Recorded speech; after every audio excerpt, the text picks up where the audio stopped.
a actually a dirt road called Garden Trail, and this one is particularly interesting to me because this is one of the first places I was shown to go off-roading, where you can kind of test out your car, something that's not too rough, but something that's a little bit interesting to drive on. So you can see right here, this has got a variety of potholes and things like that as obstacles. And the setup that I've got is I've got a Jeep Cherokee Trailhawk 2016.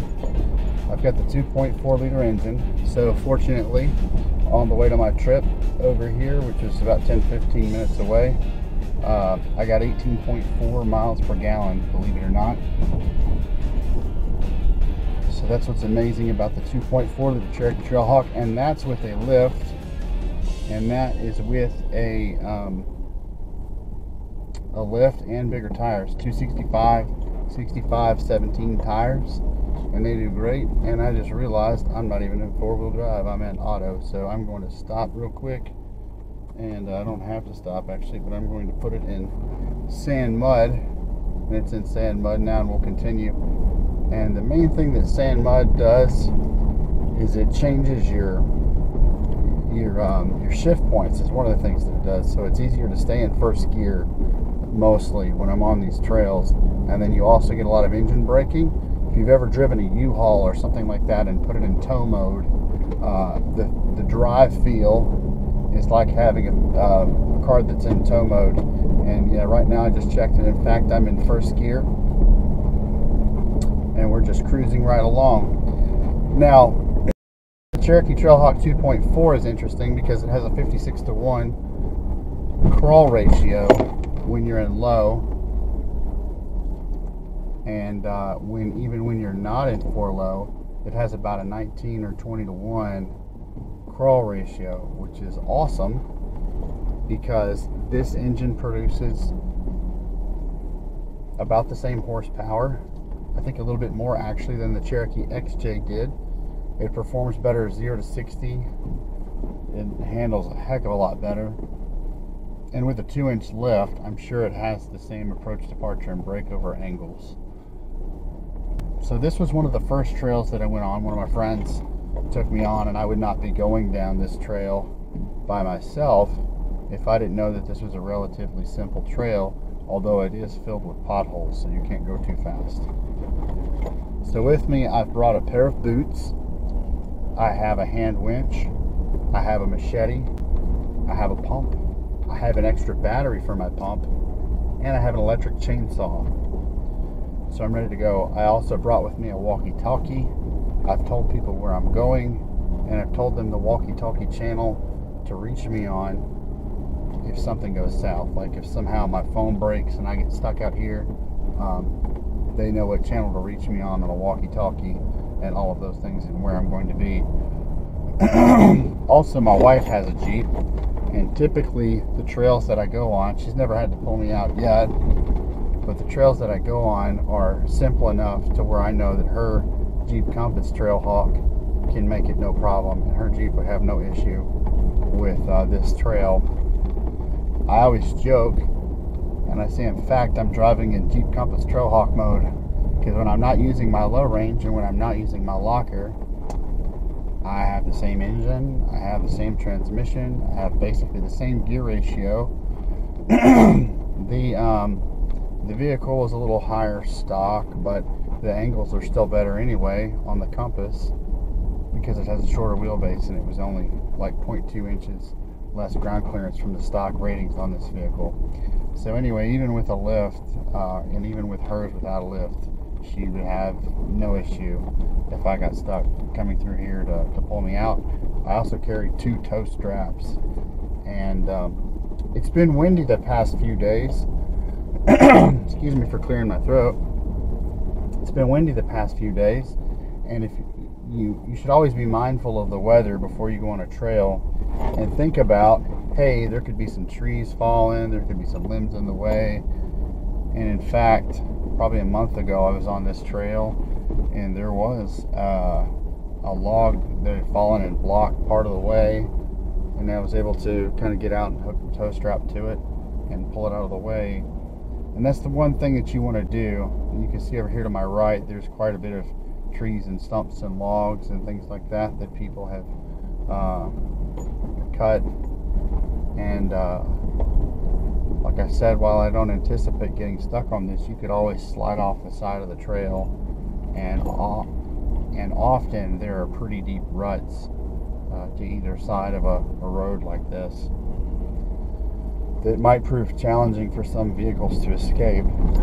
So anyway, the most interesting part of this trail is going to be coming back when I turn around. Once I reach kind of the private property sign, you want to obey that and not violate anybody's private property, and you want to turn around and come back.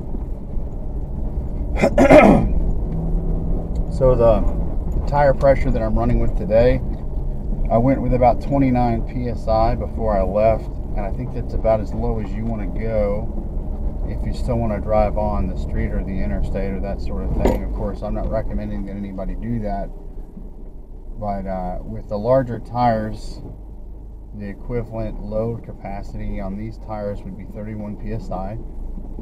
And I dug around and I just looked up some various vehicles and the vehicles' weights, the weight of the vehicle and what their tire pressure was that was chosen by the manufacturer for those particular vehicles, and that sort of thing, to try to get an idea of like what's the lowest you could go with about a 4,000 pound vehicle.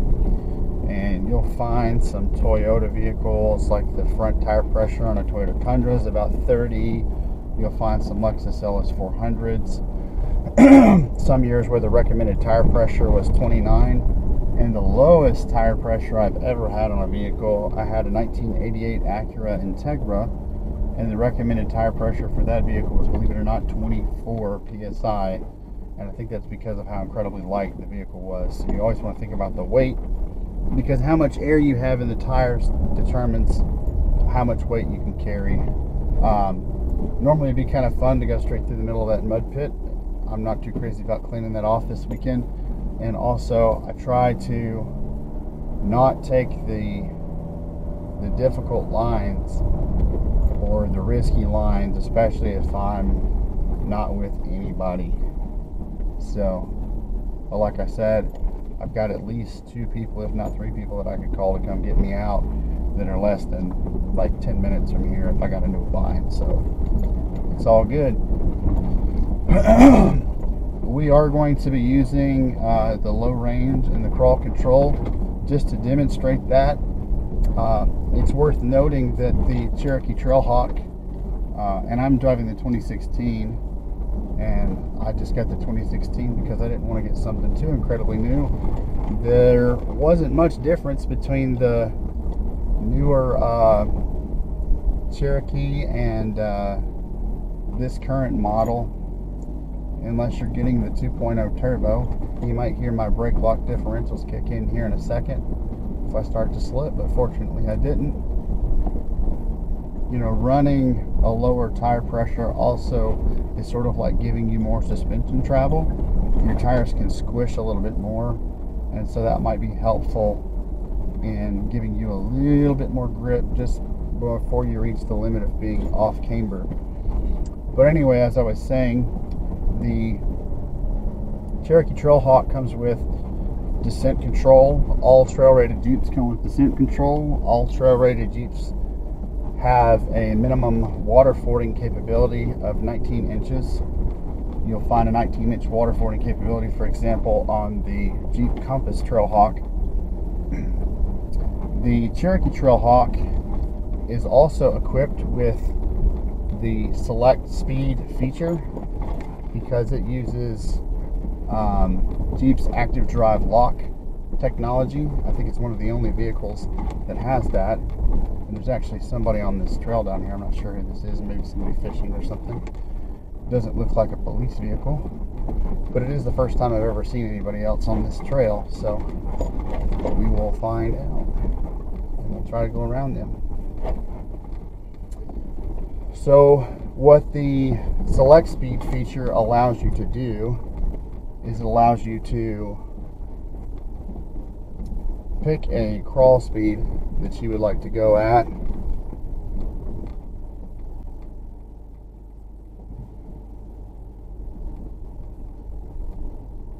I'm not sure where this person is or what they're doing.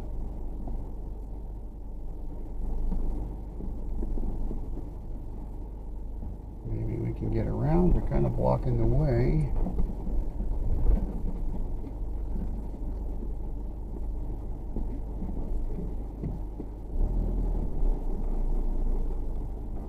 Need to get down here and turn around.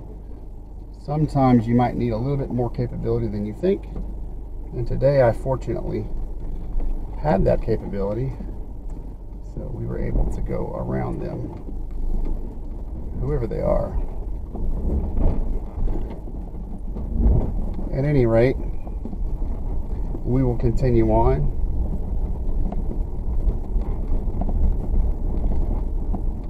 And go down here and turn around towards the end.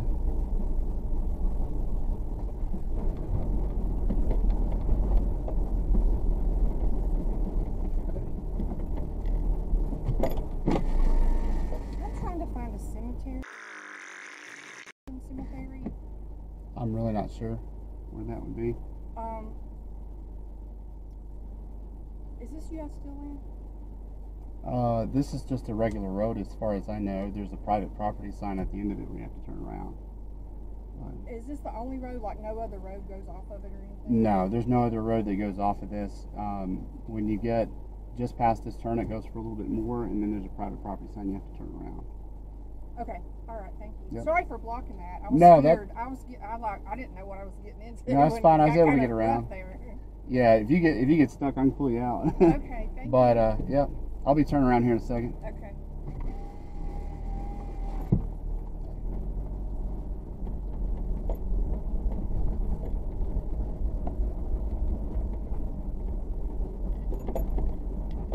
Anyway, so we got to meet a friend. They were looking for a cemetery, so yeah, sometimes GPS is shameless, and it might have taken them on a dirt road. So right here we see the private property sign, do not enter, and there's no gate, but we will honor it. So that's what we're going to do. It's always interesting. Make sure I have my tow strap in here. I do. Double check this stuff before I leave. Never know what you're going to run into. This is a heck of a place to turn around.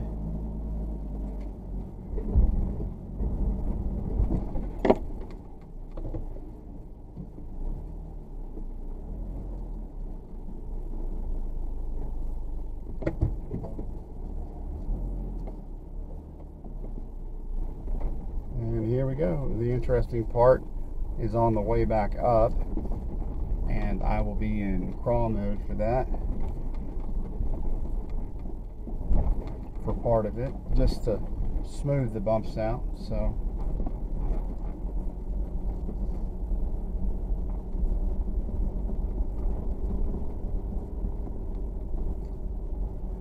and if you can see this over here to the left, this is one of the trees that was in the way, and you can see there's a kind of a mess left there where somebody had to kind of move it out of the way. So yeah, I think I moved one or two of those logs one time.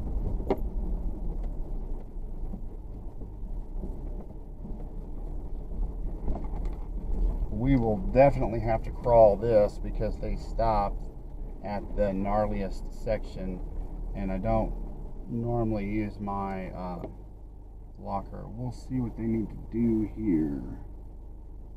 If they can't get turned around, we can help them.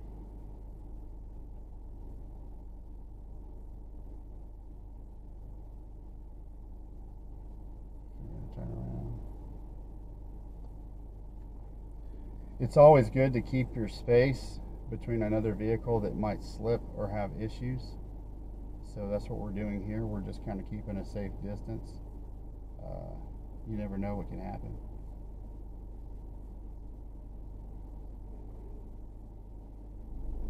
And I guess they're going to go try to turn around maybe I should tell them that. I don't know if I can turn around here, but there's a place over there to turn around. Hold on a second. I'm gonna turn around right here so that I can give them a space to turn around. We'll both turn around over there. And hopefully there's nothing in this that I'm gonna put my tire on. Hold on a second. That's what skid plates are for. Yeah, we'll both turn around up here, and that'll be easier.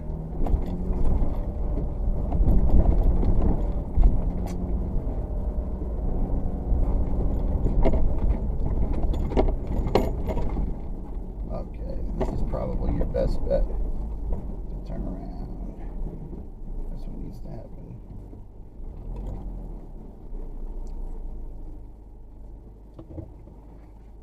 Help them out.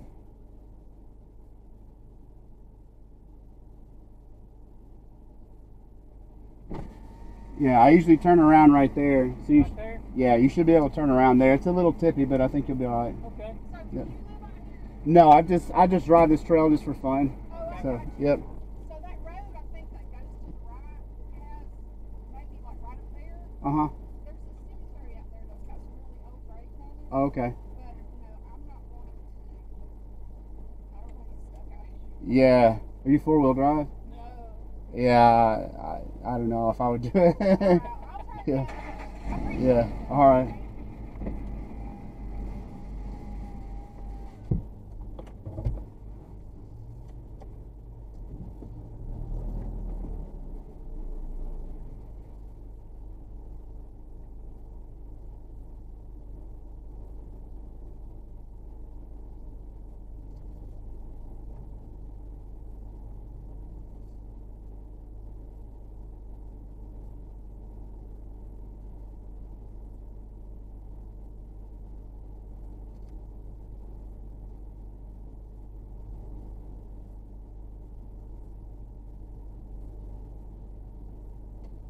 You're good.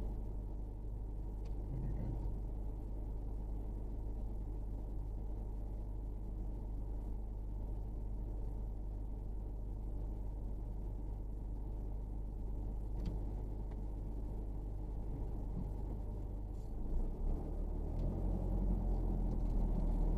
Well, you never know what you're going to find out. So I'm going to turn around real quick and follow them up that hill, because that hill gets kind of tippy. They're not lifted or anything, and they've got an F-150, so I don't know. They might slip a little bit. They could get off camber pretty easily going up that hill. I might have to pull them. When you're going down a hill, you always want to think about, can I make it back up this hill? Because there's a lot of hills you can go down that you might not be able to get back up. So, yeah, we're showing off our angles here today. Quick turnaround on these ruts and stuff. So, all right, we'll see if they make it up this hill. If they get off camber, they might spin a little bit. This has been a little bit more interesting video than I thought it was going to be. But yeah, don't come out here if you don't have four-wheel drive. Are they getting off camber? Yeah, let's see. I should have gone ahead of them.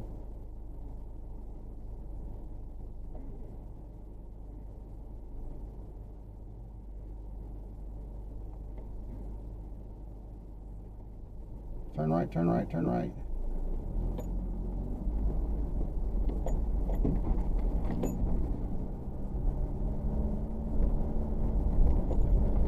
Let's see how they did over here.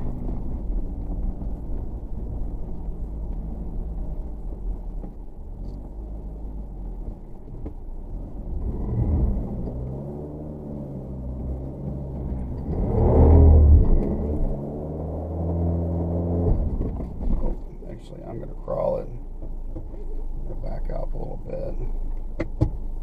And on the rear locker. Control, rear locker.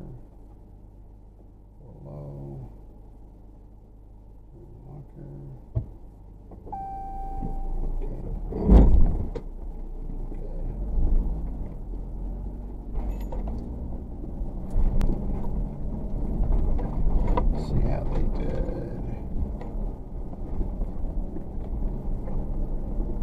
Actually, I got bad enough off caber. That's never happened before. To where this is so jerky, I'm going to put it on crawl control.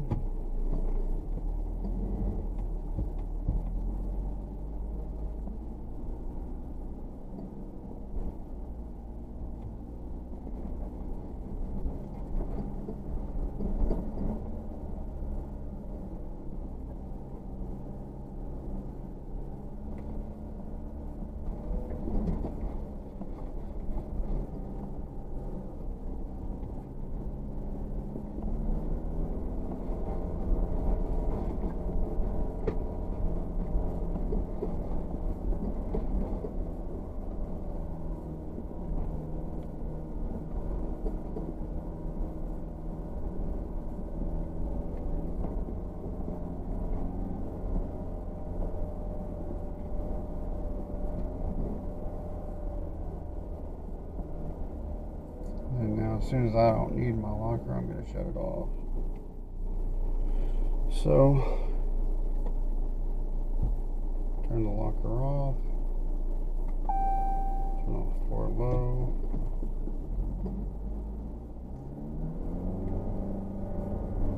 Oh, it's trying to turn it off.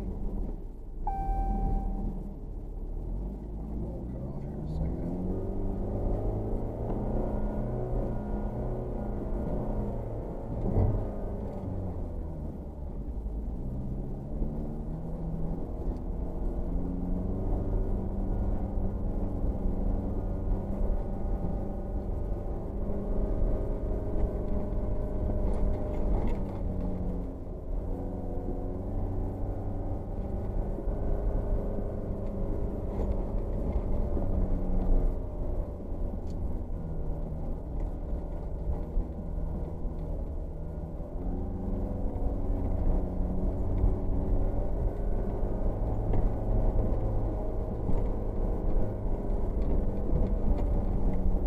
I'm impressed that they got out of there. They skedaddled out of here. They were, oh my gosh.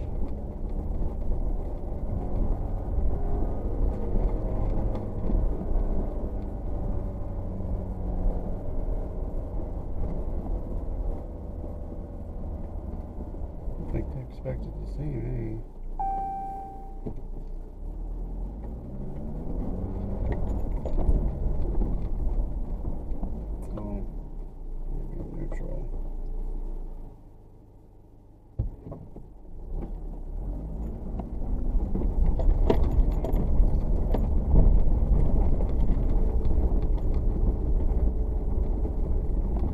They got out of here quick.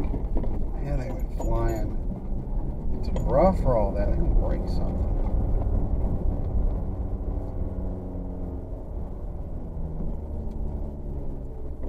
Anyways, you never know what you're going to see on a trail. That's kind of a remote area out here. I've never seen anyone out here before except for the people that I went with on a trail. So, you never know what you're going to see.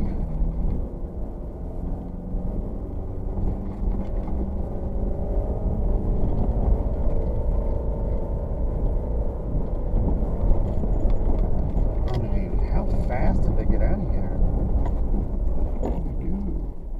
Oh, that's a hammer on the trail. That's no good.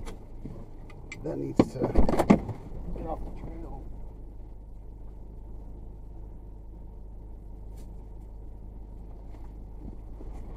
Oh. Somebody hitting a hammer. Hey, man. I'm on this trail, and there were some people at the end of it that got out of their car. They said they were looking for a cemetery. I got it all on video, and they were in this F-150, and I said, y'all have four-wheel drive? And they said no, and I'm like, I'll pull you out if you need it, but it's kind of gnarly getting up that hill. You don't need four-wheel drive on that garden trail. Anyways, this is the part where my friend starts going on about stuff, and yeah, you probably don't need four-wheel drive on that trail.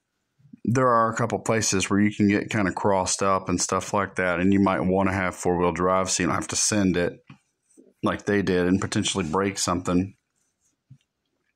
But anyway, he goes on to say that there's some weird stories about that area and the end of that trail and past the no trespassing sign, some kind of dodgy stuff over the hill. I've never looked, but he could just be making it up. You never know. Yeah, it's an interesting story. It was an interesting day. Like I said, I've never ran into anybody out on that trail before. And just always be prepared for anything. Be prepared to, help somebody if you need to and that sort of thing. Like I said, I have a spare tire. I have a rear locker. I have 4-low. I have a pump. I have an extra battery for the pump. I have a machete. I have an electric chainsaw. I have mud boots. I have so many things. I have a walkie-talkie. I told people what channel I was going to be on when I left in case anything happened or in case I ran into an axe murderer or something. But anyway, just stay safe and always be prepared on these trails. And we're almost to the end of the trail.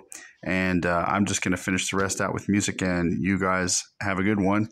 But before I do that, don't forget to visit our sponsor at www.serviceibot.com/pricing. They provide many CRM-based solutions that are great for small business. If you have a small business, if you need to help route your trucks, if you need to watch your trucks on GPS monitors and things like that, they're integrated with a system called Bouncy that uses an OBD2 port that plugs into your trucks, and you can track them and keep up with them and make sure that your employees are doing what they're supposed to. The system also allows to receive payments and all sorts of things, to track inventory. It allows for customers to send you messages, for you to send them messages back, all sorts of things. Like I said, if you have a small business, if you have any kind of a business with people and trucks, so this could be a plumbing business, a maid business, anything like that. All of these different types of small businesses could benefit from this software. So again, please check them out. www.serviceibot.com/pricing. I don't think you'll be disappointed, and the prices are competitive. Back to the music, and have a great day and enjoy the view of the rest of the trail.